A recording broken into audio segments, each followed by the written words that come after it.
What's up, everybody? Welcome to episode 46 of the Halving Report podcast with myself, your host, Brad Mines. Bitcoin has experienced its third block reward halving on May 11th, 2020. We've been experiencing an explosion of Bitcoin and cryptocurrency prices ever since. There are still well over 1,000 days until we see the next Bitcoin halving. As of Saturday, March 20th, the price of Bitcoin sits just under 60,000 US dollars and about 74,000 Canadian dollars. We can't overstate how important today's guest has been to the development of Bitcoin and the cryptocurrency ecosystem. Roger Ver is the founder and CEO of Bitcoin.com, which was one of the largest ever domain purchases in history. Roger is a Bitcoin OG that now promotes Bitcoin Cash to accommodate the fast, low-fee user experience Bitcoin once offered on its base layer. His modern narrative of Bitcoin, the very first and most popular cryptocurrency, combined with his OG status, make him a controversial figure to say the least.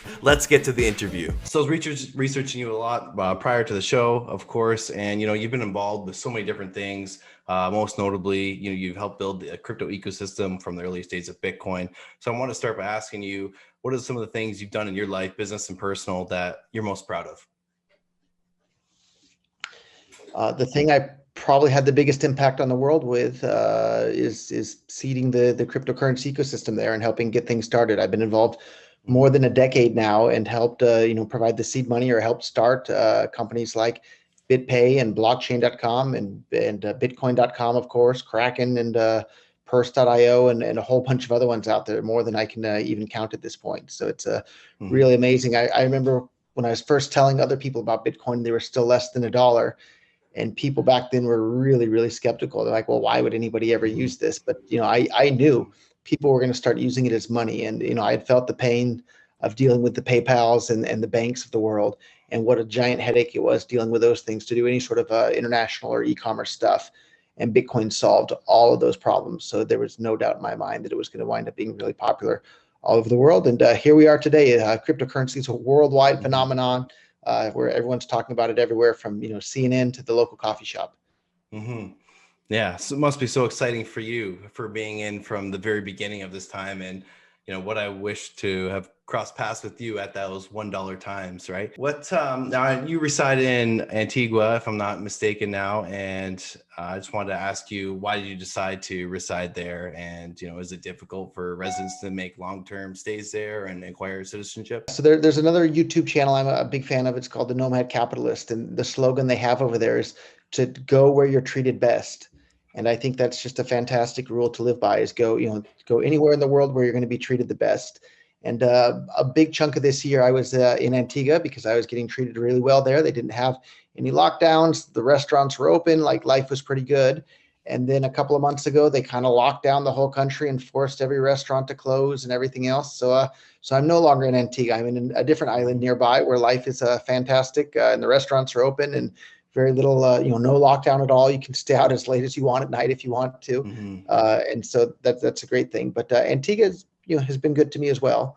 And maybe I'll go back there at some point if they get rid of their lockdowns. But, go anywhere in the world that is going to treat you well. And I really like that slogan. And Antigua is fun because you can become a citizen there very quickly and pay for the entire citizenship process in Bitcoin Cash as well. People that are interested in that can visit antiguahelp.com and get all the details on that. And I've done that as well. So now actually I have an Antiguan passport as well as St. Kitts.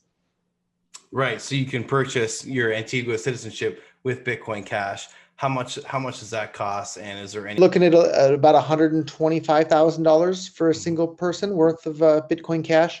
And it's not that much more if you have a whole family. So I think you can do a family of up to 6 for like $150,000 or something like that. Wow. And you can do that all, fast, easy, cheap, and reliable. That's what people like. And with an Antiguan passport, you can go to all of Europe, all of South America, and most of Asia without a visa. So it's a pretty strong passport as well. And if you go and visit Antigua in person too, you can spend Bitcoin Cash just about everywhere. At a gas station, supermarket, just about every restaurant in the country. It's really fun seeing just how much adoption we got going in Antigua until all the restaurants closed. So I guess you can't spend it at any of the restaurants at the moment. But actually, they're open. They're allowed to be open for takeout, so you can still use it for takeout there. But I'm looking forward to it becoming a cryptocurrency destination spot once the world reopens for that sort of travel. Now, it seems like a lot of the first world countries have already been in lockdown for quite some time, but you're saying Antigua has just come into lockdown now. So have COVID numbers risen there rapidly lately, or what's happening there? And they rose a bit, and I think there's probably some international pressure as well. And I can't really speak to it, but what I'll tell you what I did do as soon as they locked down the country and they gave a 6 p.m. curfew and every restaurant had to close, Hmm. I left. So I'm Right. I'm not in Antigua anymore. I'm Hmm. in St. Bart's, which is another fantastic island nearby. Okay, cool. Now, America has often been touted as the land of the free and a country where many people around the world historically have come for opportunity. You, on the other hand, have renounced your U.S. citizenship and have taken a different journey. Can you explain, what triggered you to renounce your citizenship and maybe some of the pros and cons of that? Yeah, and renouncing your U.S. citizenship is probably about the most American thing you can possibly do. If you look at the origin of America, everybody living there used to be part of the United Kingdom. And they said, you know what? We don't like the rules and regulations and the oppressiveness that you guys are engaging in. So we're out of here. We're not going to be British anymore. We're not going to be American. And so I did the exact same thing that the original Americans did. The U.S. government today is really oppressive and doing all sorts of horrible things and tossing people in jail for almost no reason and dropping bombs on people around the world. Hmm. I don't need that in my life. I chose to leave, just like the original Americans did. So, and Hmm. was people ask me a lot, like, do you regret having renounced your U.S. citizenship? And I tell people, yeah, I really actually I regret it a lot. I regret that I didn't do it earlier. I should have done it much earlier in my life. That's my only regret. And it's a great big giant world Hmm. out there, filled with smart, interesting Hmm. people.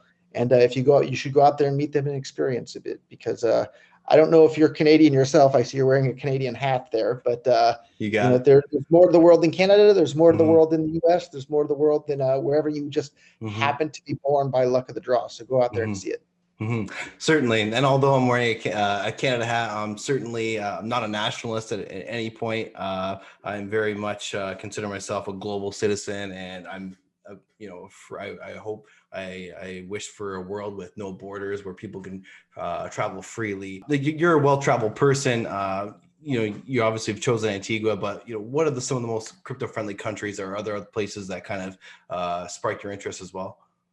And Antigua is definitely one of them. Another one is Slovenia. If you go to Slovenia, and for most Americans, and I assume Canadians, they hear Slovenia and they imagine, former Soviet bloc with dilapidated buildings. No, Slovenia is gorgeous. It's like Yosemite. If you've ever been to Yosemite, Hmm. beautiful mountains and pine trees and beautiful streams and lakes and just absolutely gorgeous.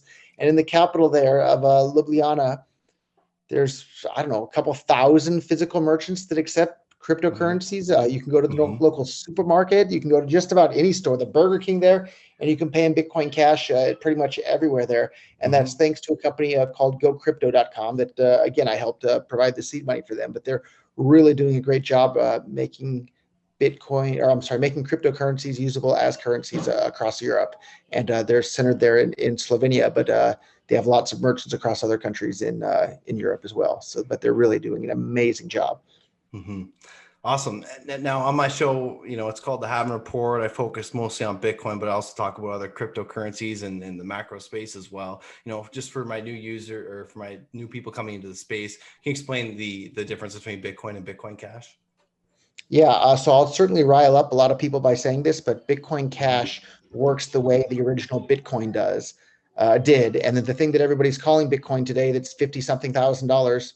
It's a brand new coin with a totally new coin characteristics and user experience, and to show that, anybody actually, if you guys email me at free@bitcoin.com, I'll send anybody that emails and mentions this show, I'll send you $1 of Bitcoin Cash. That $1 US dollar too, not even Canadian. So US dollar, which is worth more at the moment. That might become worth as much as $1,000 US worth of Bitcoin Cash at some point. But why it's so important? Like, yeah, it's $1. It's what's amazing isn't that it's a lot of money. It's that it's a small amount of money, Hmm. and you can't do that with Bitcoin. It's impossible Hmm. to send a new user of Bitcoin one single dollar worth of Bitcoin. You can only Hmm. do it using a custodial platform. But Hmm. if you're using a custodial platform, you've missed the entire point of Bitcoin. Hmm. And you'll hear a lot of people say, "Oh, well, you can use Lightning Network." Those people are mistaken. In order to use the Lightning Network, you have to have at least one on-chain Bitcoin transaction, which is going to cost you, $10 or $15 to do it. So it's absolutely impossible.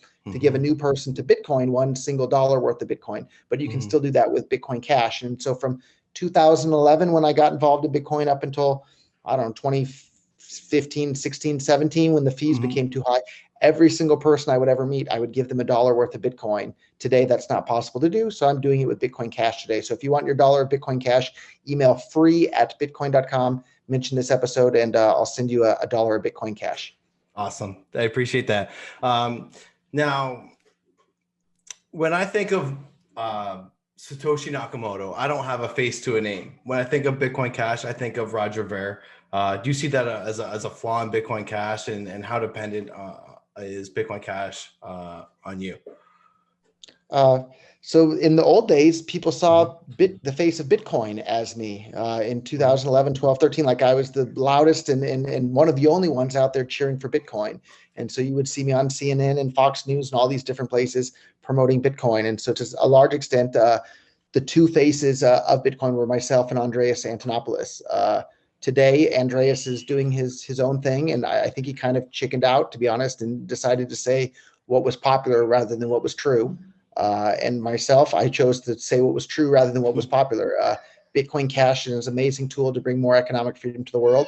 Bitcoin, not so much at the moment. So, yeah, I'm busy doing those things today, and I think that's going to have to continue.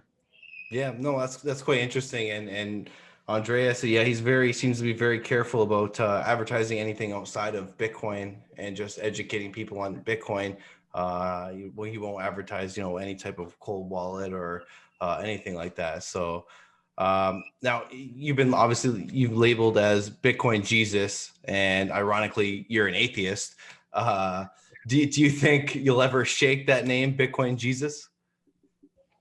I don't. If I could have I didn't choose that nickname for myself. If I had to choose a nickname at all, and if I could have chosen it, I think probably Bitcoin Johnny Appleseed would have been a little bit more accurate there, because Johnny Appleseed went around the legend anyhow. He went around the North America planting apple seeds, and today all those seeds grew up into trees, and everybody gets to benefit from apples. So I kind of did the same thing with cryptocurrency. I planted all these seeds of cryptocurrency around the world, and now it's grown up, and it's this worldwide, $1 trillion+ movement around the world. So it's pretty neat to see those seeds bearing fruit, so to speak. Yeah. Now, Bitcoin hitting $1 trillion asset, was that a big deal to you? Yeah, I think it felt a lot more exciting when Bitcoin hit $30 for the first time. Oh, really? Yeah, I remember it was just in the course of just a couple of weeks, it went from like $2 to $30. And that was the first time there was like a major price movement. And that was like, kind of felt like, yeah, this is real. This is really happening. And then maybe I got a similar feeling again when it hit $1,000 for the first time in 2013. And then every big giant price uptick since then, it hasn't had the same amount of excitement, I guess. I guess it's just kind of like when you're a kid. When you're 4 years old, Christmas is the most exciting thing ever. When you're 5, it's still pretty darn good. And like the older you get, the less exciting it becomes. And by the time you're 40 something, it's okay, it's Christmas, right? Okay, Bitcoin's 50K, Ethereum's almost 2K. Like, okay, that's nice. But right. So like, what about Elon Musk joining in and purchasing, adding Bitcoin to their Tesla cash to the reserves? Was that a big ordeal then? Like, because he's the richest person and one of the most influential? I think that's fantastic. The more people that get involved in cryptocurrency, the better. And certainly Elon Musk is somebody who has the ability to move the needle a substantial amount. Yeah. Now I'm just curious, because we've mentioned Canada a couple of times. Have you been to Canada? What's your experiences in Canada? I wish I could say every Canadian I've ever met is always been so nice and so polite, and so definitely living up to the stereotype. But I wish I could say the same thing about the Canadian immigration authorities. I didn't make a big deal about this publicly because I'd never ever been to Canada in my life ever. Really? But in I don't know, 2014, 15, 16, I forget exactly what year now. There was a scaling Bitcoin conference in either Montreal or Quebec, or I forget exactly. Maybe it was Toronto. I can't remember which city anymore. But I applied for a visa to be able to go to visit Canada, to go to the Scaling Bitcoin conference. It was like a 2 or 3 day conference. And I have it in writing from the Canadian immigration authorities that they They denied my visa because they were concerned about my future job prospects in my home country. So I think they just plain didn't bother to read my application very closely. I'm pretty confident in my future job prospects. So they didn't give me a visa to go to the conference in Canada, and I've never been to Canada to this very day. But maybe someday they'll change their mind. Is that a deal breaker for you? Will you apply again? If there's another conference or something, yeah, maybe Yeah. I'll give it a try at some point, and again in the future, we'll see. So. Okay, you let me know. I'll be there. So it seems like a lot of exchanges out there today, tout themselves as #1 cryptocurrency exchange. So I want to ask you, how does your company approach the security of its users, and what makes it different from other platforms? Yeah, so we have a lot of different products, but one of the things that I think I'm the most excited about philosophically are these non-custodial financial services. Mm-hmm. So an example of a custodial financial service is your Bank of Canada or whatever you guys use there, or in America, Chase Bank or Bank of America. And the more assets those institutions have on deposit, the more of an attractive target they are for regulators and hackers and everybody else. The same is true of Coinbase. The more people that deposit their Bitcoin at Coinbase, the more attractive of a target Coinbase becomes for hackers or for governments to regulate things. That's a problem. With the Bitcoin.com wallet, each individual user has their Bitcoins themselves, and there's no central entity that's holding everybody's Bitcoin. So it doesn't become nearly as juicy of a target for hackers to attack or bad things to happen, because it's just each individual has however much cryptocurrency on their phone, and there's millions and millions of different users. We have multiple millions of monthly active users with the Bitcoin.com wallet. It's really amazing how popular it's become. And if I can pitch this one new feature we just launched recently, it's called the shareable link, and you can send the private keys from one wallet to another via URL. So you can paste that URL into any chat app that allows you to send a link, whether it's Facebook or WhatsApp or Telegram or Signal or you name it. You can send Bitcoin Cash if you can send a link. And these are all on-chain, uncensorable transactions. It's really a big deal. We've just really seen people take off using that more and more and more. And I'm using that all the time too, to send money to people using Bitcoin Cash. So anyhow, I'm a big fan of these non-custodial financial services because it puts the users in charge of their own money, and there's no central institution. Of course, other big examples of that are all these DeFi platforms as well. Just really amazing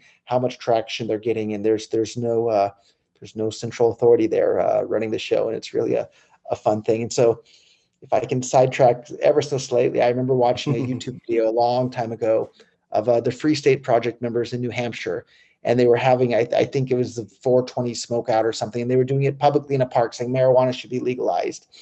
And it was just a bunch of people in Canada. Yeah, you guys are ahead of the curve on that one.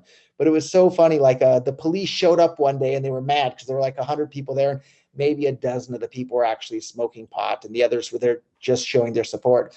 And the police said, "Who's in charge here?" And I think all the adults had come up with the answer ahead of time. But when the police were asking, like, "Who's in charge here?" somebody's like 2-year-old kid was there at the event, and all the adults would point to the 2-year-old kid and say he's in charge. The police didn't know what to do because all the adults are saying the 2-year-old kid is in charge. Of course, the 2-year-old isn't in charge, but that's kind of the whole point of some of these movements, is that things are better when nobody's in charge. We want rules, but we don't want rulers that can arbitrarily change the rules at any time. And so all this DeFi and cryptocurrency stuff is an example of having rules without rulers. And when you have rules without rulers, the whole system is fair for everybody, and it leads to wonderful results. Now, just kind of talking about, I guess, your libertarian philosophies a little bit. Are we in a state where, do you see any scenario where we need some sort of government regulations on capitalism at all? Or are you totally like, let the free market go?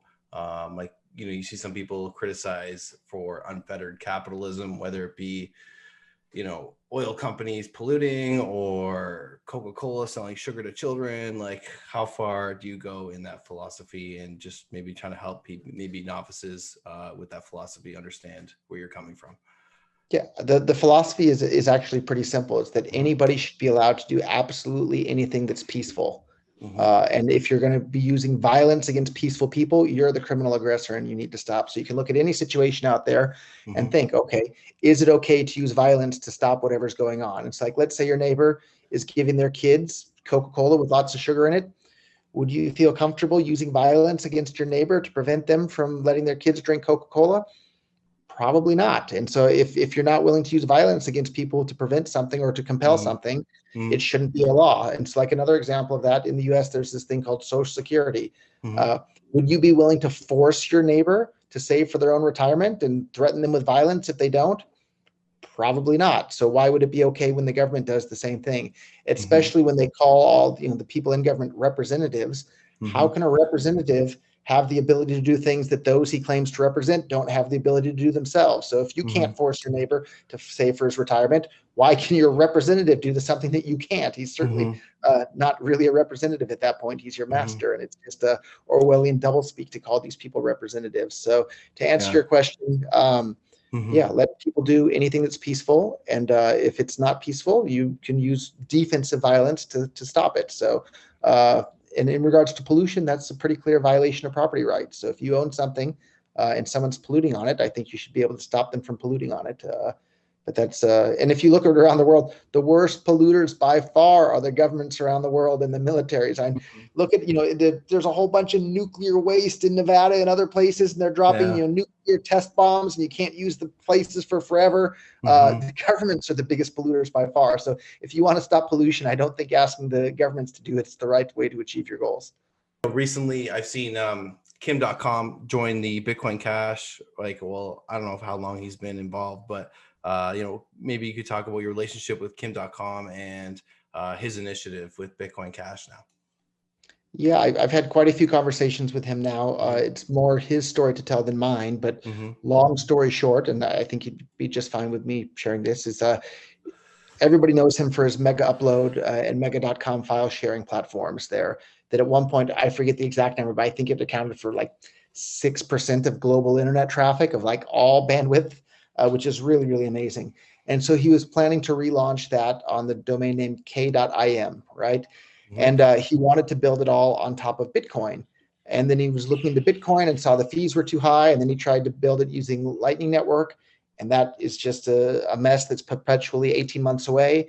And it was technologically impossible for him to build it on Lightning Network and get it to work. So then he started looking more and more into other coins, and somehow he came across Bitcoin Cash. And actually I'd been tweeting at Kim.com about Bitcoin way back in 2012. And so somehow he came across me, and we had a couple of talks. And then eventually he decided that Bitcoin Cash actually is the version of Bitcoin that can scale to become money for the entire world. And it's the version of Bitcoin that could actually work for this type of website that he wants to build. So now he's busy rebuilding his, Mega Upload version 3.0. And it's going to use Bitcoin Cash for the payments for it, because it can scale to handle all the payments and scale to be money for the world. And so it's really amazing, because he's such an excellent public speaker and such a sharp mind and a successful businessman as well, with a proven track record. So it's really neat to see people like him getting involved in Bitcoin Cash. And I think we'll see more and more entrepreneurs with proven track records really come out in a big way in favor of Bitcoin Cash, because it just plain works. At the end of the day, all the marketing in the world doesn't do you any good if the product has a bad user experience. Bitcoin Cash has a fantastic user experience. Now, I've heard you talk about Bitcoin Cash's ability to, keep users' anonymity. And right now it feels like in cryptocurrency, users can transact anonymously with confidence. Do you think cyberpunks will always be ahead of the game on this front, or do you think governments will be able to track your financial transactions? Yeah, I wish I knew is the honest answer. It's always an arms race there. And the downside is, with the government trying to spy on everybody, you don't know exactly what they're able to do, because they keep it secret, which is another just crazy thing. Everybody teaches you in civics class in the US, and I assume Canada as well, is that, you have to vote for this person, this and that, and government has the consent of the governed.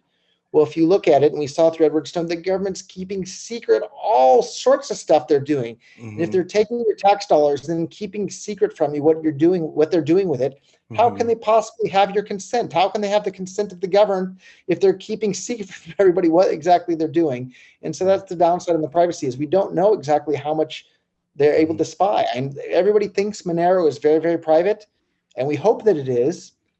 But if the government was able to spy on all your Monero transactions, they're not going to tell you. They're just going to be quiet, and they're going to keep spying, and they're going to keep collecting their taxes and using those tax dollars against the people that they claim to represent. So yeah, we don't know, but it's a constant battle, and I'm a big fan of CashFusion. If you look at the mathematics behind CashFusion, there's more, every CashFusion that goes through, there's more potential combinations of the way your Bitcoin Cash was shuffled up than there are atoms in the entire universe.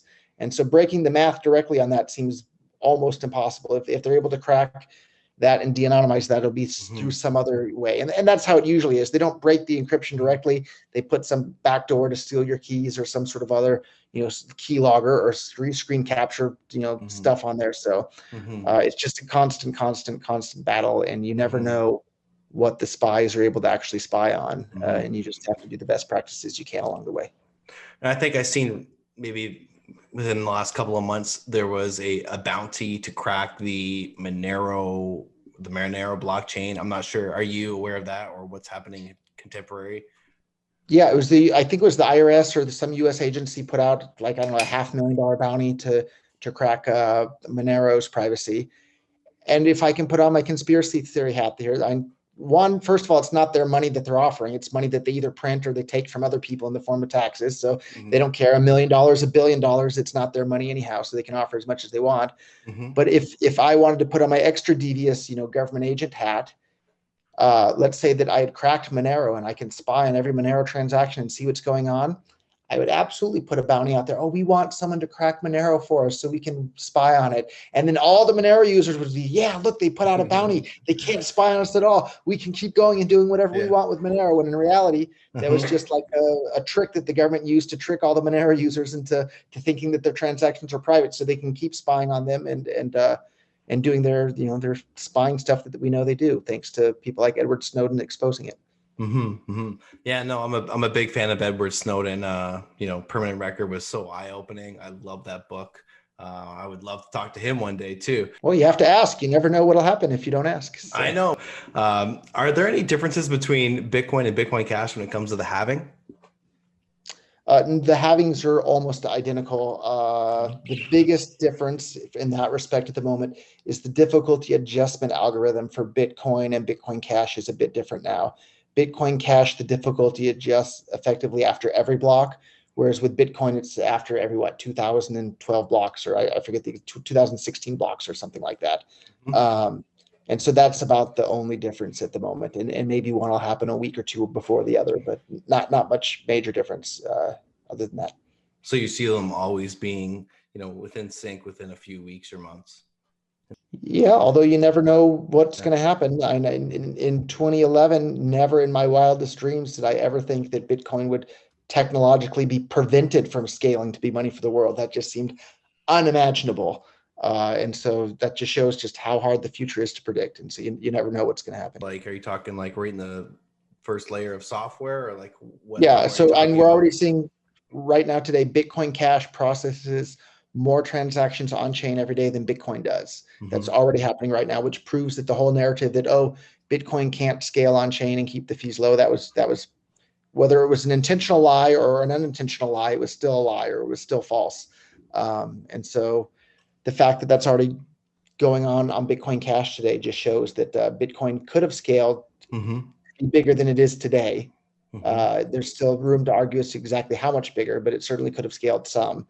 And the community, through a bunch of censorship and propaganda and DDoS attacks and Sybil attacks and all sorts of crazy shenanigans that someone really needs to write a full book on someday. Bitcoin was prevented from scaling to be money for the world, and the entire narrative changed for Bitcoin. It's now just supposed to be a store of value and a digital commodity, which interestingly enough is the exact same stance that the IRS has for Bitcoin, that the IRS came out with in, I think, 2014. And at the time the IRS came out with that proclamation, everybody thought, oh, the IRS is retarded. Of course, Bitcoin is money. It's not a commodity. But sure enough, for whatever reason, and put on your conspiracy theory hat, maybe it was government subversion.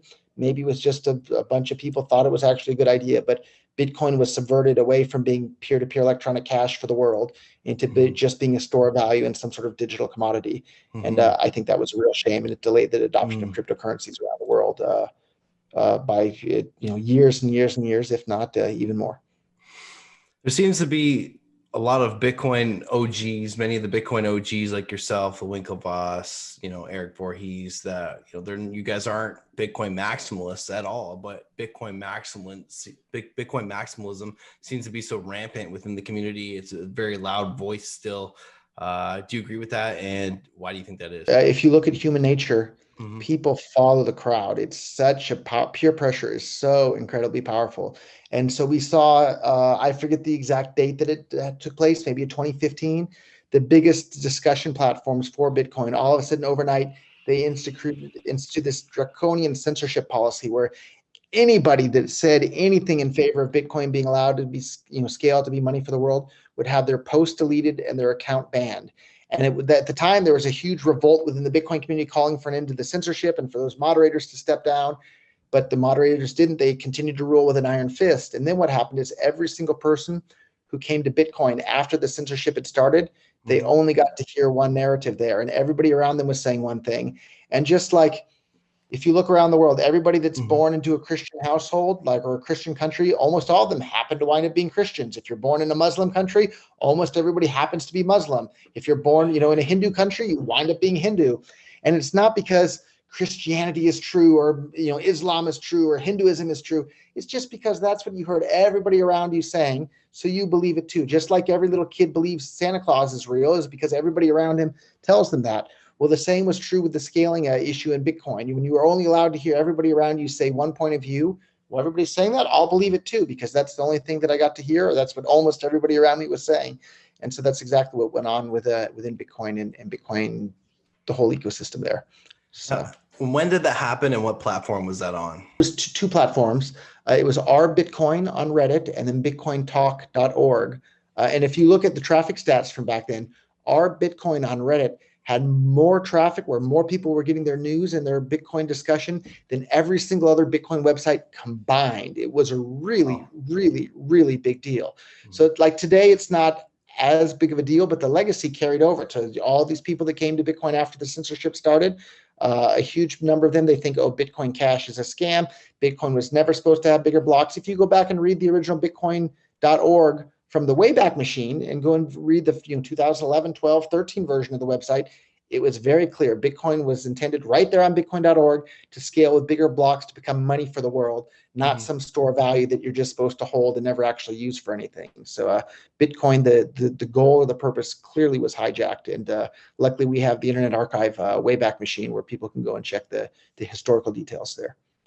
So you don't see any of the scaling solutions for Bitcoin like Segwit or Lightning probable to fix the issue? Segwit has been around for, several years now.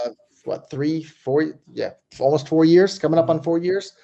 It helped a tiny, tiny bit, but the average fee on Bitcoin today was like $15 again.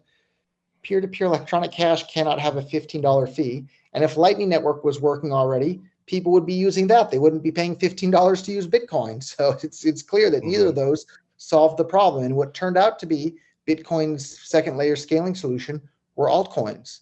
It was altcoins and custodial solutions. And Bitcoin could have had all that adoption and all that capital, and the price, instead of being $50,000, maybe it would be $550,000 today. If Bitcoin hadn't lost all this network effect to, a lot of people don't realize it. Vitalik wanted to build Ethereum on top of Bitcoin, but he saw the scaling problems of the Bitcoin, social problems, not technological problems. And so he said, well, I guess I won't build Ethereum on Bitcoin. I'll start my own chain instead. And same with so many other coins out there. All of those sorts of things would have been on top of Bitcoin, but they intentionally crippled its usability by limiting the block size, including all the ICOs. Like there were tokens on Bitcoin way before Ethereum ever even existed. All those ICOs and token sales and all of those things, that all would have happened on Bitcoin if they hadn't intentionally crippled Bitcoin's scaling. How do you make an ICO on the Bitcoin blockchain? How does that work? Because I know it's ERC20 and Ethereum, but what happens in Bitcoin? So there was a token protocol on Bitcoin called OmniLayer, and then there were other color coin ones, and Counterparty was another one out there, and there were all these token protocols coming on Bitcoin. And then Counterparty was really starting to get some traction. And then what the Bitcoin core developers intentionally did is they shortened the amount of data that you could include in the op return on Bitcoin, which basically just destroyed Counterparty's usability. there. And it's like you can still move Tether. A lot of people don't realize this. Maybe everyone is using Tether on, ERC20 tokens or Tron TRC20 tokens there. But Tether started out as a token on top of Bitcoin. And you can still send and receive Tether tokens on Bitcoin today if you want to pay the high Bitcoin fees. But it's one of the options. If you log into your Bitfinex account, you can see Tether you can see the transport layer. You can do Tether on Ethereum, of course, Tron, Bitcoin Cash. But Bitcoin, that was the original one. You could move Tether tokens. So anyhow, all of that got disrupted as well by the scaling problems that Bitcoin ran into. And again, I want to emphasize they were social problems, not technical problems. Like even for myself, like I came into the space in 2017, so it was kind of right when I guess Bitcoin Cash occurred. Can you just give my listeners, people that are coming into the space brand new, what happened in 2017 and the coming of Bitcoin Cash? Yeah. I know it's a lot. Maybe just like a brief description. Like a lot happened. Yeah, I'll try and have a really condensed version. So basically, what had happened is there was this giant argument within the ecosystem there as to what the best way to scale Bitcoin was. And one camp wanted this slight technological change to Bitcoin called segregated witness, or SegWit for short. And the other camp just wanted to make the blocks bigger to accommodate more transactions. So the compromise that seemed to have been agreed between both those camps and the people that wanted bigger blocks are like, let's make the maximum block size, 8 megabytes, 20 megabytes, 32, something like that. And the SegWit people were like, no, we just want SegWit. And so the compromise that was reached is that, okay, we'll implement SegWit on Bitcoin and we'll increase the block size. Even though everybody wanted 8 or 20 megabytes from the big block camp, they agreed, okay, we'll upgrade the block size from 1 megabyte to 2 megabytes and we'll implement SegWit. And so that was the compromise. And you had like 99% of the ecosystem, 99% of the hash rate. You really had, basically every major business in the ecosystem had agreed to do SegWit plus a 2 megabyte increase there. And then for whatever dumb reason, and I wasn't directly there in that meeting for other reasons, and I don't know why people agreed to it, they somehow, for some reason, agreed to allow the SegWit part of this upgrade to happen first. And then the 2 megabyte upgrade was supposed to happen, I don't know, a month or two later. And so what happened? Everything was going smooth. All the miners were signaling. All the businesses were on board. There was no arguing. Like the community kind of seemed to be back together again and pretty happy with the path. And then the SegWit activated. And then as soon as SegWit activated, all of a sudden, all these people came out from the woodwork there saying, no 2 megabyte. We're never going to do 2 megabyte. We already got our SegWit, which is what we want. You thought we were going to agree to the 2 megabyte stuff. No. We lied, cheated, and stealed and tricked you guys into getting what we wanted there. And they successfully prevented the 2 megabyte upgrade from happening on Bitcoin. And then once it was and Bitcoin Cash had already existed from the time SegWit came into existence. And I didn't really pay any attention to it at all because I thought the 2 megabyte upgrade was going to go through, which would double, plus the SegWit benefit would more than double Bitcoin's throughput capacity. I thought this is great. Bitcoin is on track to be money for the world. So I didn't pay any attention to Bitcoin Cash until these people successfully doing DDoS attacks on everybody's nodes, DDoSing websites, flooding everybody's email inbox at bitcoin.com and other websites. It was just really atrocious. Even sending SWAT teams to the homes of various people that were on one side or the other of the scaling wars, how vicious it was. Wow. And it wasn't until the 2 megabyte part of the upgrade got successfully aborted or scuttled or whatever the word you want to use for that is. That was when I looked around and said, okay, well, I guess Bitcoin's not going to succeed in becoming peer-to-peer electronic cash for the world. What's the next best option? And the next best option at that time, and I think still today, is Bitcoin Cash. And so that's why myself and Bitcoin.com and everything that I have influence over, we started focusing on Bitcoin Cash at that point, because I'm interested in peer-to-peer electronic cash for the world, where every single individual has complete control over their own money, and you don't need a Coinbase or a Cash App or some custodian to hold your Bitcoin for you, because if you actually tried transacting it directly, you'd lose $15 every transaction. That's like trying to use ice cubes as money. They don't last very long. And every time you hand it off, it's smaller than before. That's what Bitcoin is like at this point, whereas Bitcoin Cash is fantastic. Now, you obviously get a lot of slack thrown at you on, just because of the Bitcoin maximum narrative out there. What's the best argument you've heard against Bitcoin Cash? I think the best argument against Bitcoin Cash is that the hash rate is lower than Bitcoin. And so that does make it easier for a malicious miner to attack or cause problems for Bitcoin Cash. But the empirical evidence for that actually happening is pretty darn low. They've both existed for years now, and that hasn't happened. And you have an even better example of that, I think, are all the GPU mineable coins. There have been a few attacks with reorgs. It's happened to Bitcoin Classic once or twice, and maybe some other coins out there as well. But it happens very, very, very rarely. And usually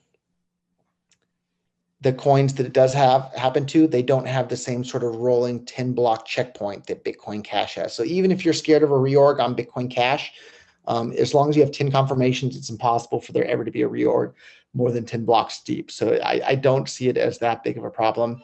But that's the strongest argument that I think there is against Bitcoin Cash. But from an end user's perspective, the transactions are faster, cheaper, more reliable than Bitcoin transactions. Like I don't think you can argue against that. So, have you been taking part of the digital art boom that's been happening on the Ethereum network? No, I don't even know what you said. Digital harpoon, or what was it? Oh, sorry, digital art boom. Oh, digital art boom. I got Invisalign, so I sometimes slur and have a little bit of a lisp now, so I apologize. No, I didn't know what a digital harpoon was. That sounds exciting as well. I have seen some of the digital art boom stuff that's going on, and some of that's happening on Bitcoin Cash as well. That you can do NFT tokens on both. And actually, one of the businesses that I invested in that I'm excited to see happen is doing NFTs. It's a Sweet.io is another fun one that's doing celebrity NFT stuff. So I haven't participated directly. I'm not nearly as excited about it as lots of other people seem to be. But we'll see what happens. You were one of the first people that I came across in this space, very influential for me. And the quote that you have in your display picture, I'm going to read it off. And when I realized that Bitcoin has the potential to undermine every government on the entire planet's ability to wage war, I knew that I had to get involved in Bitcoin and start promoting it full time. Can you explain, how Bitcoin and crypto undermine government's ability to wage war, and how you came to that realization? If as a Canadian, it's not as bad of a problem as it is for Americans. Like the U.S. government has two ways that it funds all these wars, and the main way is through just plain printing money. They print money and then they use it to buy guns and bombs and tanks and airplanes and then drop those bombs on foreign people in foreign countries. I want absolutely nothing to do with any of that. And so if the entire world starts using something other than the U.S. dollar, it'll take away the U.S. government's ability to just print money to fund, the warfare state around the world that they have going on. And then on top of that, if you have the entire world using actual peer-to-peer cash where they have custody of their own funds, it'll make it so the tax collectors have to be much, much more honest about what they're trying to collect taxes for.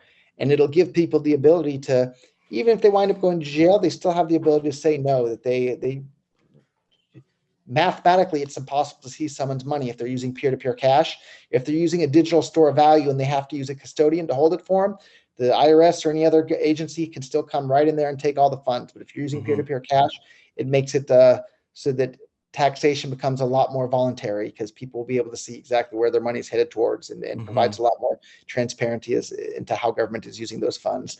And then on top of that, it can make warfare a bit fairer, I suppose. So like, let's say the U.S. starts saber rattling, they're going to invade some other, random country somewhere in the world, using guns and bombs and tanks. It's kind of impossible for that other country to defend themselves.